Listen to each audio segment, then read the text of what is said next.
Notes from the Upper West Side, a novel by Dan Wrench.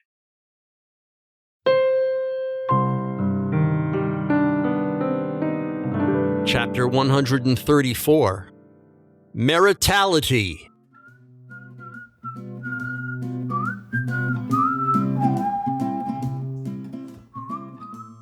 Fonda saw my face and got all sad and maternal and pouted just a little. I tried not to stare at the cuts in her thighs.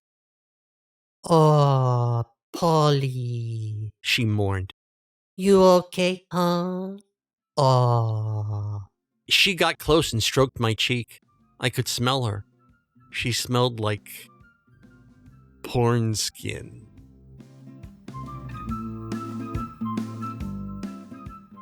Man, I'm thinking, how do I get her across the bridge from here to a hotel room or to any small room with a flat surface that can support a young lady's weight when she bends over and begs for a slam?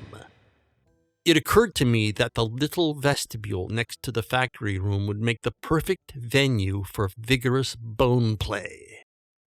I'll bend her over the printer, I thought. "He's fine," Bang said. "It was what I once heard described as marriage at the edges. Some weird thing with his wife in a French restaurant." "Huh?" she asked. She was still petting my cheek and staring all droopy into my eyes. "Right, Paul?" "Damn straight. I just had to be somewhere to meet Junior, and it was kind of an emergency." She took her hand away from my face and looked at Bang. "I don't get it. I said it was marriage at the edges." Bang said. "Marriage. You wouldn't understand." Fonda giggled and looked back at me. Bang continued. "A man sometimes has to take his wife out to dinner and romance and Fogels if he wants to enjoy the institution of maritality in its full richness, or rich fullness."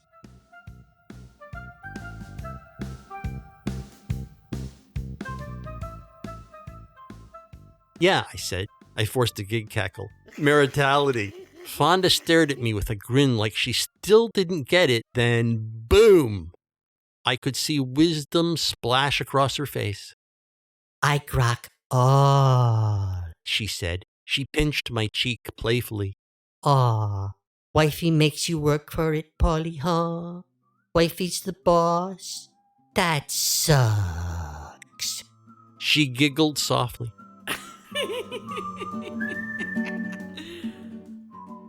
I wanted to maul her like a savage. Bang started singing another song. He was back working his parcel of tobacco while Fonda went into the vestibule and took a sweater off one of the pegs. Then she went out into the retail part of the store.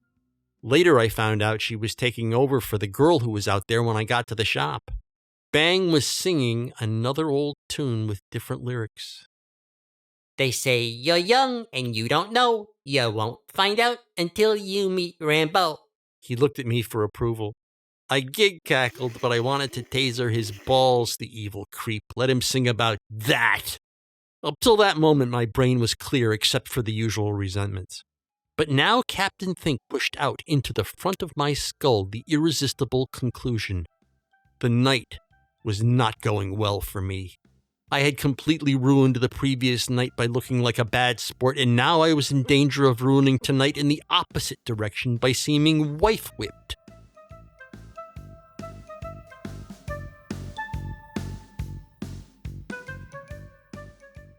Did I want Fonda to think of me as a man who simps for a matron until said matron agrees to snap out of some plank-disdaining mood? I did not. "Hey, I gotta ask you." Bang said. Axe away. "Sometimes my childhood pronunciation leaps out." He laughed. "So let me ask you. What the hell did you do to Cameron?" What do you mean? "I always thought you were off somewhere throwing her Chuck Putzel, and now it turns out she wanted to cut out your small intestine and use it to shine her school shoes."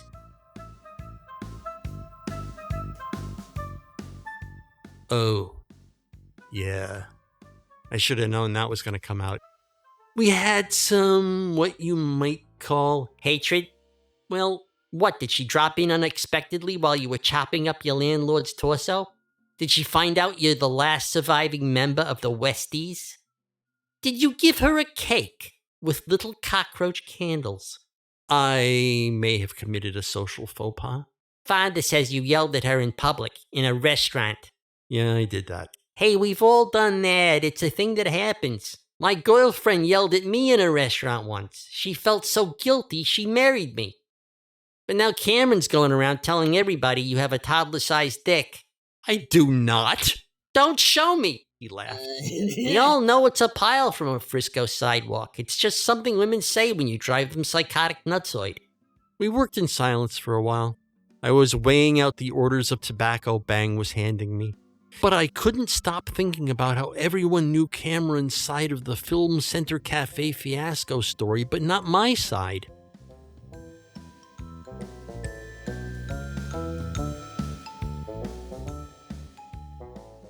I could feel myself becoming obsessed, but I had a safeguard.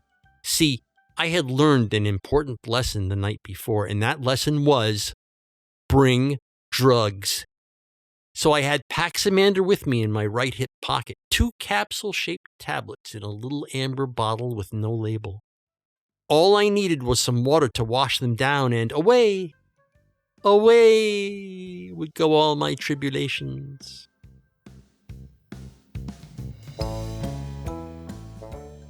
Ah, for a beer. Even a beer served by the chum bucket who'd served me the night before as I waited for the sweet calm to kick in.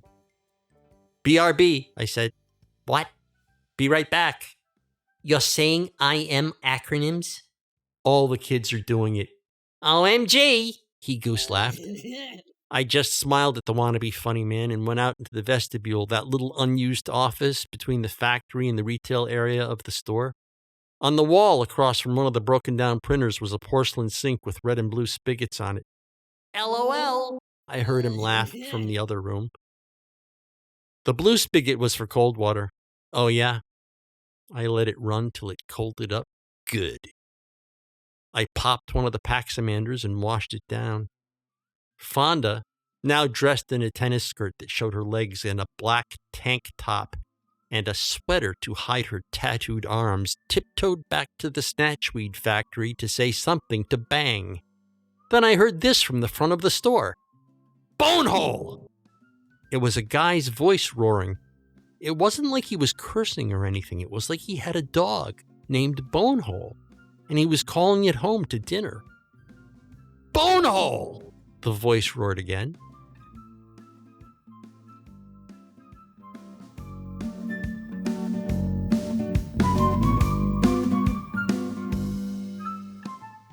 Notes from the Upper West Side is a work of fiction. The people depicted in this work do not exist. Notes from the Upper West Side. Copyright 2024 by Dan Wrench.